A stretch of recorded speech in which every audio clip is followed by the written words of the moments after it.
This is my home. This is my kitchen. This is my family. Tilly. Jack. Holly. Megan. And of course, my wife Tana. You may think you're the busiest person in the world, but over this series, I'm going to prove it's still possible to cook stunning food at home. My rules are simple. Home cooking has to be easy. It's got to be fast. It's got to be delicious. So, if you think you can't cook amazing food at home, think again. These are the only recipes you'll ever need. Breakfast, lunch, and dinner.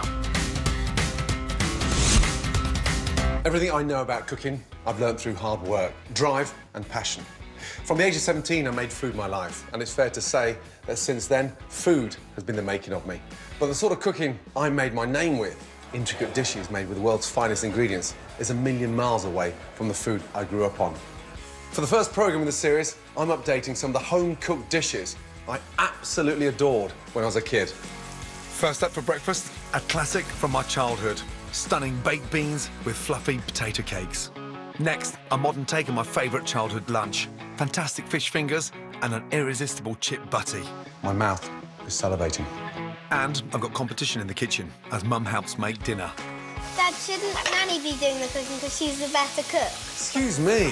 When I was a kid, this was my dream dinner. Super comforting shepherd's pie with peas and carrots, followed by a steamed date pudding with butterscotch sauce to die for. Let's get this show on the road, come. This is my ultimate childhood food. Breakfast, lunch and dinner. First, a breakfast to really set you up for the day.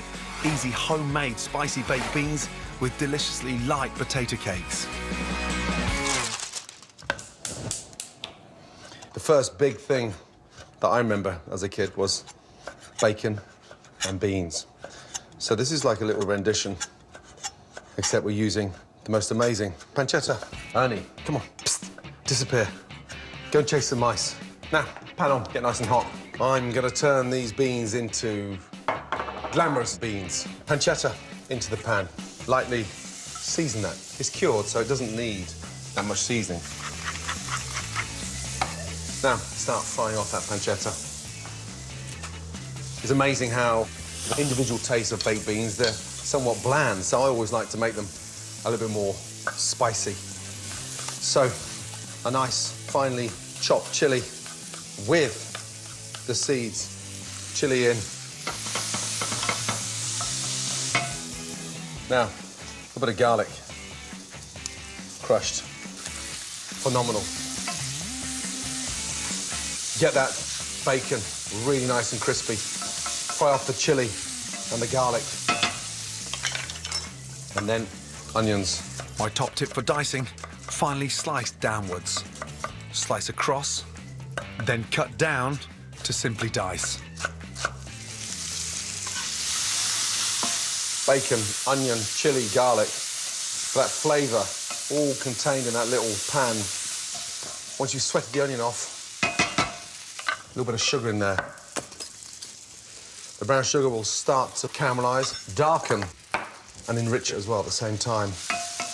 That looks beautiful. Now, a couple of tablespoons of cider vinegar. Deglaze the pan. It's got that really nice, powerful kick to it now. Spice that up with one of my favourite seasonings, Worcester sauce. Bring that to the boil. And add your passata, puree tomatoes. Turn that down. Simmer the sauce to reduce, then add in the classic baked bean, haricot beans. You can buy haricot beans dried or canned. They are packed with protein and have a lovely soft texture. Turn down the heat and let the beans absorb all that beautiful, spicy tomato sauce. And just let that simmer now. 5 or 6 minutes. Now for my potato cakes. They're a fantastic way to use leftover boiled potatoes and are so easy to make. I'm making a simple potato dough by adding flour and butter to the mash. That gives it that nice sort of cakey texture. And it goes from this leftover ball potato to this nice, light, floury potato heaven. Take a nice spoon of potato, lightly flour your board. We're going to fry these crisp on the outside and just nice and fluffy in the center. Now, get your pan nice and hot.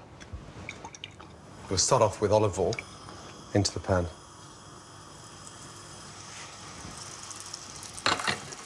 Now, put the butter around the outside because it starts heating up. By the time it goes into the center, it's almost sort of nut brown. Gently. Turn it over. Love that nice, light, crisp. They look beautiful. Now, take them out. Oh. Potato cake in the middle. And a nice, beautiful spoon of beans. Growing up with beans on toast as a treat, still to this day, after all those years, has not changed my love or attitude for beans, especially cooked like that.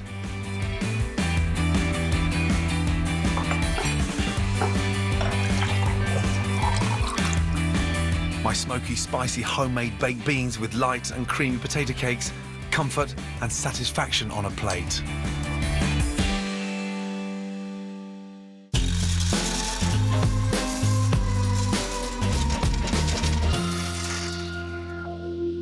Coming up, I'll be showing you more of the food that made me the man I am. But first, here's a closer look at some of the key ingredients you'll need to shop for to make my ultimate lunch and dinner.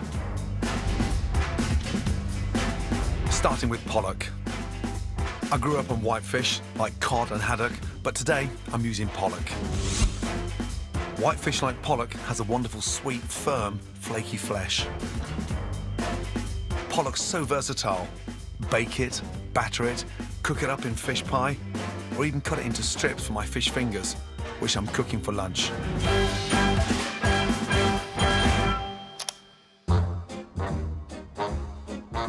Growing up, I ate tons of lamb mincemeat. It's generally from less expensive but tasty cuts like neck and belly.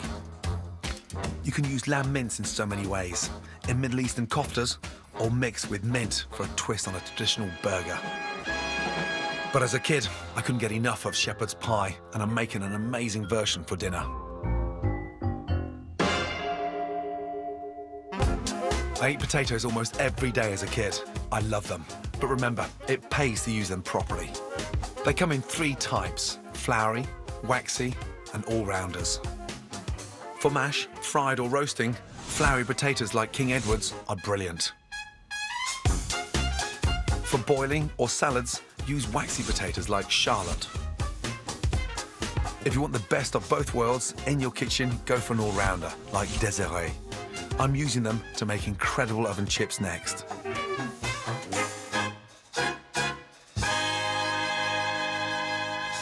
When I was growing up, food in Britain was somewhat different to what it is now. No one had heard of organic. You couldn't even buy avocados in the shops where I lived. Paris kitchens might have been cooking nouvelle cuisine, but it certainly hadn't made any inroads round our way. My ultimate lunch when I was growing up was very plain, pretty trashy, but I still love it now and again. Fish fingers with a delicious chip butty. The secret of a good chip butty is in the potato. Now, these are Desiree potatoes. One of my first ever jobs was working in a chip shop. I used to put sacks and sacks of potatoes into the rumbler, which was then the potato peeler, all day long. Today, I'm gonna do something a little bit healthier. For my oven chips with a twist, simply peel, slice, and blanch for 3 to 4 minutes. Drain, season, and cover well with paprika. Spread evenly over an oiled baking tray and place into a preheated oven for 20 minutes. Simple as that.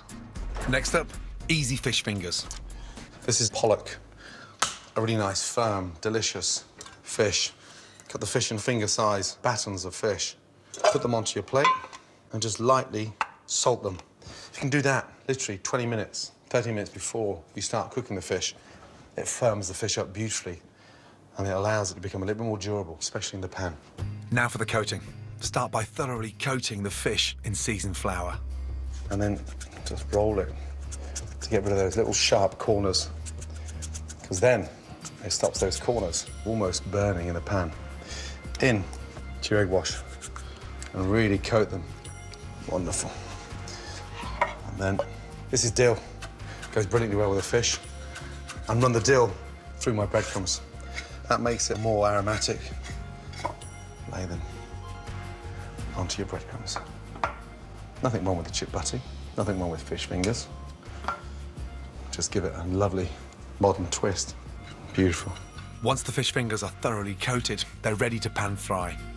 And they'll need around 3 minutes on each side. I want the fish fingers to be nice and crispy. Get a really nice colour on them first, and then we'll flip them over and finish them with butter.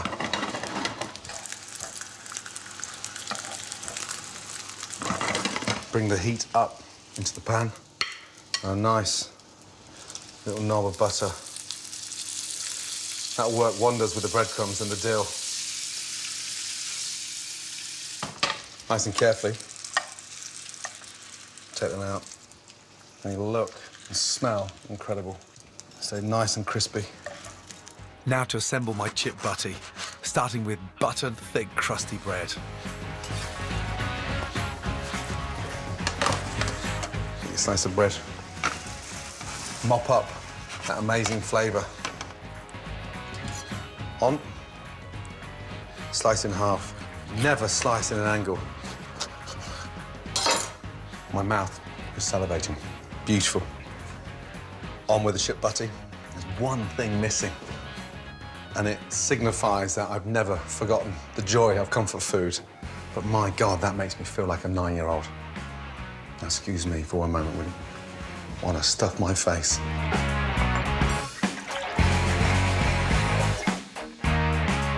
Homemade fish fingers and my ultimate chip butty.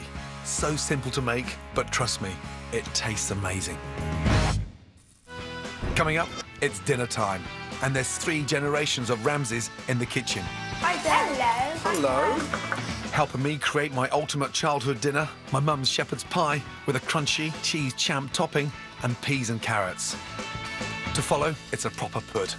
Daddy, what's in this pot? Got a delicious steamed treacle and date pudding. When I was a kid, there wasn't a lot of spare money in our house to spend on fancy ingredients, but Mum was brilliant at what she did, let me tell you. So we had really tasty, hearty food, great cakes, amazing puddings, all made with the freshest ingredients. That's right, isn't it? Yes. Let's get the show on the road. Come. We're cooking the kind of food Mum always dished up, starting with a family favourite, steamed date pudding with a glorious butterscotch sauce. They weren't called desserts in those days, were they? No, it was puddings, yeah. Puddings. Now, I'm going to sieve the flour.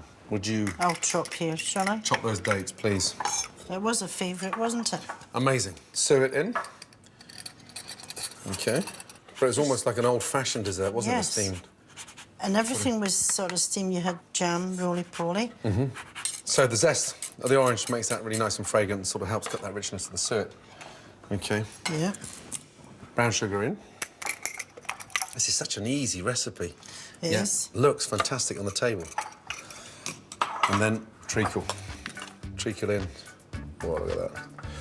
There's something quite magical about a spoonful of treacle. Can you add them in there, please? Thank you. Will do. And crack an egg. Lightly whisk it and mix that into the milk. If I pour in the egg and the milk, would you give that a little mix up, please? Yep. Thank you. Nice. Nice and slow. Don't go too fast. You see, I always used to think that it was an old-fashioned dessert, steamed pudding. Do you ever remember me tumbling around your knees, trying to sort of get in there? Yeah, so you like to lick the bowl, didn't you? All the time. Yeah.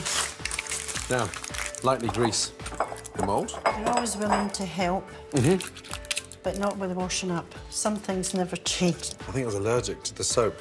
That was your excuse. Kids will enjoy this tonight, won't they? Delicious. Paper. That goes on. So the secret behind the parchment paper is to keep that nice and tight. Tight, yeah. There we are. Good. No. Oh. Hey, wash my hand. Come on. Tightly cover with foil and place in a pan of water and let it steam for around 2 hours with the lid on. Are you going to wash up, Gord? One more, please. Eh? Say that Just again. for once, wash up. Mr. Ramsay. Oh, dear goodness. You let that smash? Mum, you handed it to me and you dropped it. Come on. I didn't drop Whilst it. Mum forces me to break the habit of a lifetime, Dear, oh dear. That's the thought of you washing up. It does that to you. here's how to make an amazing butterscotch sauce to serve with the pudding. Add butter into a pan, brown sugar, golden syrup, and a pinch of salt and vanilla seeds.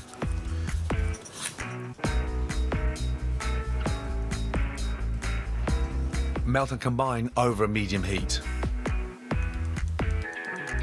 Stir in the cream and simmer until thickened.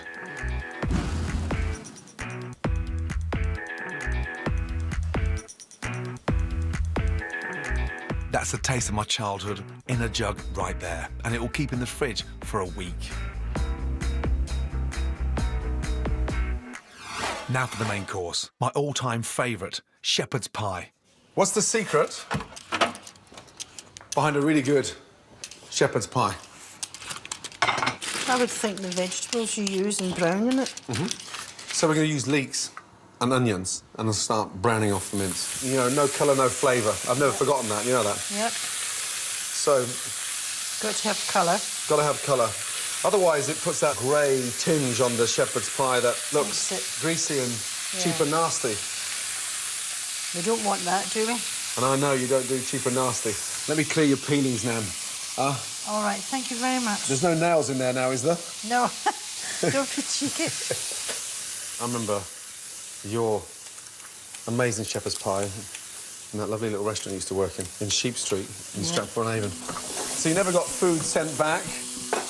No, sometimes they complained that there wasn't enough. Come on. No, I'm telling you the truth. You never, ever got a complaint? No, How long did you work at that restaurant for? 6 years. 6 years. Dad and Nan. Oh, hello, Hi, Tilly. Tilly.